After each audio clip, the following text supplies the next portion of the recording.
Ladies and gentlemen, welcome back to the channel, and today we're going to be discussing the Black Ops Pass. The other day I saw a video from Exclusive Ace, who, side note, is an amazing creator. I highly recommend checking out his channel if you guys haven't already, but he made a video called, "Is the Black Ops Pass a Failure? Call of Duty needs a new DLC model." I will have a link to his video down there in the description, but the reason why I'm making this video here today is because I want to throw my hat into the ring and discuss the Black Ops Pass and how things have played out so far here in Black Ops 4. Let me lead by saying that I don't think the Black Ops Pass is just a failure. I think it's a complete and total failure. I think it's the worst season pass we've ever seen in the history of the Call of Duty franchise, and that's not even just my opinion. It's objective fact if you look at the overall amount of content that is available in each season pass and when that content was released throughout the year. One of the moves that Activision made to try to convince people that the Black Ops Pass was not all that bad was they said that we were going to be getting more free content and more frequent DLC updates than ever before. Well, so far, that has not been the case whatsoever, and to illustrate that, I put together a couple of charts for you guys. Now, as of the recording of this video, which is on January 25th, Black Ops 4 has been out for a total of 105 days, and as of right now, this is all the DLC content that we've received so far via the Black Ops Pass. I'm not going to be including the Reaper or Shadow Man Blackout skins, because let's be honest here, that's not content on the same level as entire multiplayer maps, DLC weapons, or of course, zombies maps. You can choose to include them if you would like to, but I'm not going to here in this video because including blackout skins as content for a season pass is a lot like counting personalization camos as content from previous season passes. It really doesn't add up compared to multiplayer maps and zombies maps. Now, if we compare the content that we've received so far here in Black Ops 4, 105 days in, to the content we saw last year with Call of Duty World War II, you guys can see that there's a pretty big difference in not only content, but the amount of time that we received that content in. In only 88 days, Sledgehammer's Season Pass delivered us 4 total multiplayer maps, 1 new war map, and 1 new zombies experience. Looking at Black Ops 4, all we've got in 105 days is 2 new multiplayer maps that we've barely been able to play, 1 new zombies experience, and of course a remake of 5 from the original Black Ops. Now, what makes this worse is we're actually paying more for less. Keep in mind that the Black Ops Pass has a flat $50 price tag, and DLC cannot be purchased a la carte like in previous years, which means that so far we've paid $50 for 4 tiny bits of content compared to all of DLC 1 in Call of Duty World War II, which could be purchased for $15. That is some pretty damning evidence for the Black Ops Pass being a failure, but let's go ahead and take things a little bit further. Remember that Treyarch and Activision claimed that Black Ops 4 would be getting more frequent and free DLC updates than ever before, which of course sounded really good on paper, but in reality, that promise has not been met either. On the left, you guys can see all the Season Pass content and free update content that we had in Call of Duty World War II, and then you compare that to what we have here in Black Ops 4, it's pretty clear that World War II had more content updates, more frequently, in a shorter amount of time, and remember that by this point in the Call of Duty World War II lifecycle, DLC weapons were incredibly easy to get. We all know how that would eventually turn out, with of course Activision changing the system several times, but by this point in the year in Call of Duty World War II's lifecycle, all the DLC weapons could be earned from supply drops, from daily orders over at Major Howard, or of course the collections over at the Quartermaster. While I love the fact, and I will give credit where credit is due, I love the fact that we can get weapons for free here in Black Ops 4 by completing the Battle Pass, it's important to note that by this point in the Call of Duty World War II lifecycle, things were just as good, if not better, when it came to weapons, and it was also much better when it came to DLC multiplayer maps and DLC zombies maps. The idea that Black Ops 4 is giving us more frequent content updates just simply isn't true. They do update the feature playlist tab quite a bit, but the only actually unique mode they've added would be Safeguard, right? Everything else is either just a mosh pit of an existing mode or an endurance playlist, which basically just takes the time and the score required to win and doubles it. When it comes to actual tangible content in the forms of maps and guns, we really haven't been getting anything everything here in Black Ops 4. We have had some features added to Blackout, like for example, the revamp to the map's colors, the Christmas holiday update, the hijacked expansion, and of course the number skins, which can be earned and therefore used in every single game mode, but that's pretty much it, right? I mean, even looking back at the original Black Ops games, you guys can see that the Black Ops Pass is a complete and total failure. I didn't think it was possible, but Activision actually found a way to take the terrible Season Pass model, which has been bad for years, and make it even worse here in Black Ops 4, all the while claiming it's the best Season Pass in franchise history.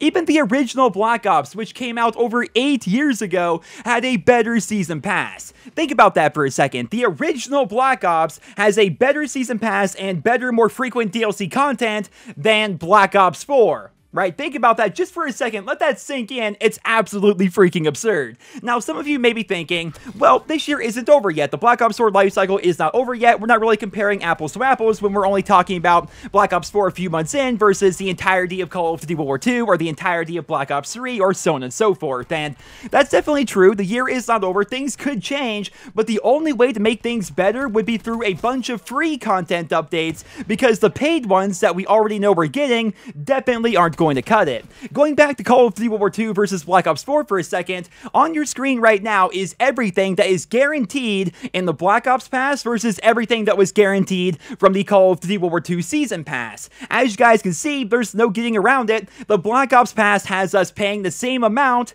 for less content. I won't bore you guys by going through every single game in the entire history of the franchise, but suffice it to say that each Call of Duty game before Black Ops 4 had more value in their Season Pass. Typically, they gave us anywhere from 12 to 16 multiplayer maps along with 4 original zombies maps, and usually a bunch of extra bonus zombies maps on top of that, with maybe a couple of extra multiplayer maps here and there.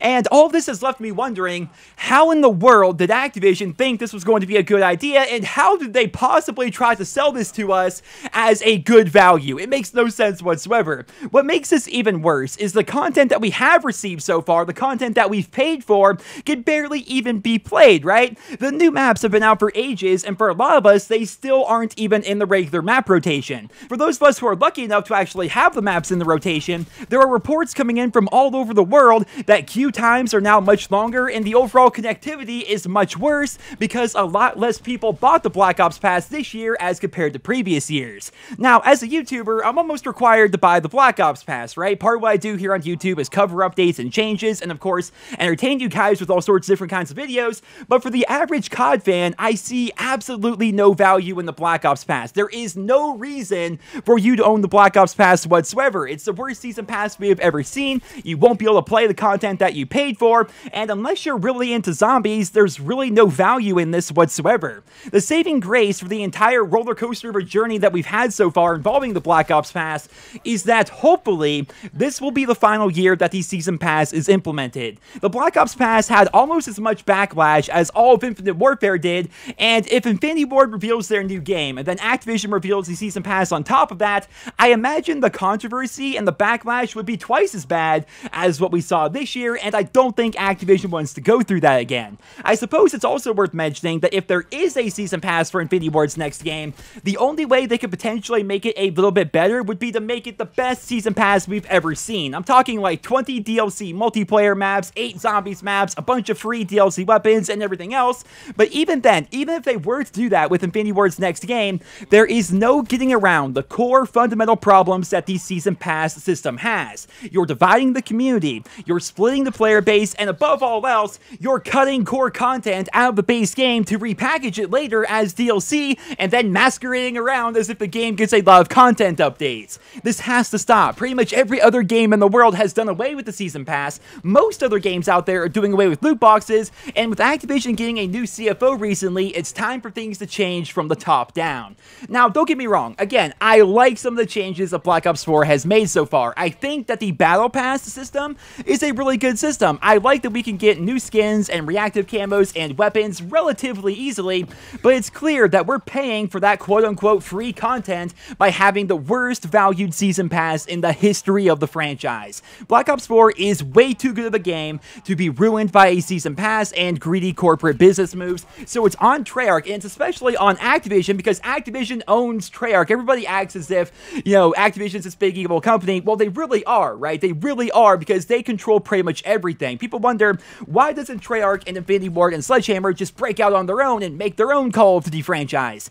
It's because they can't. All three of those studios are owned by Activision. Activision controls pretty much freaking everything, so it's really on them to make this right and get the ball rolling for the rest of 2019 and the years that follow. Now, going full circle here, because Black Ops 4 is now 105 days into its life cycle, and because we've had such a long gap in between DLC content releases, I imagine in the relatively near future we are going to get an announcement regarding Map Pack 2 for the Black Ops Pass. But even when that is announced, that is not going to discredit the message that this video contains. And that message is, the Black Ops Pass is a terrible value, it is not worth your money, nor the hassle to own, and despite Black Ops 4 being an incredibly fun game to play across the board, the lack of content updates over 100 days into this game's life cycle is really starting to burn a lot of players out, even your most hardcore and loyal fans, and that needs to be fixed ASAP. That's what I want to discuss here in today's video, and again, I want to give a big shout out to Exclusive Ace for inspiring all this. You can find a link to his original video as well as his channel down there in the video description. But ladies and gentlemen,